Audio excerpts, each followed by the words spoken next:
বিয়ের জন্য মেয়ে দেখতে গেছি, পছন্দ হইছে। পরের দিন শুনি মেয়ে বয়ফ্রেন্ডের সাথে পালাইছে। দ্বিতীয় মেয়ে দেখতে গেছি, গ্রামে ঢুকতে পারি নাই।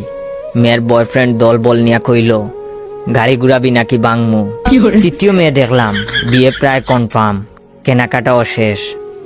বিয়ের আগের দিন মেয়ে ফোন দিয়া কইল বয়ফ্রেন্ডের লগে রাগারাগি করে বিয়েতে হা বলছি, এখন ঝগড়া মিটছে, আমাকে বিয়ে করলে করতে পারেন, তবে আমি চান্স পেলেই বাগবো।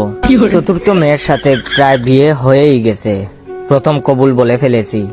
দ্বিতীয়টা বলার আগেই মেয়ের বয়ফ্রেন্ডের অতর্কিত হামলা, লাঠির বাড়ির চুটে গাল অমনেই হা হইয়া আছে, 3 হাত পা ভাঙছে, হাসপাতালে নেওয়ার কেউই ছিল না।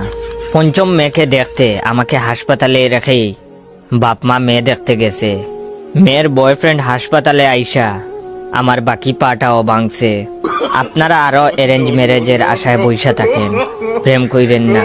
তবে আমি মনে মনে সিদ্ধান্ত নিয়ে ফেলেছি, এই জীবনে আমি আর বিয়ে করব না। তবে আপনারা কমেন্ট করে বলবেন আমি কি ষষ্ঠ মেয়ে দেখতে যাব নাকি এভাবে সিঙ্গেল থাইকা মরবো।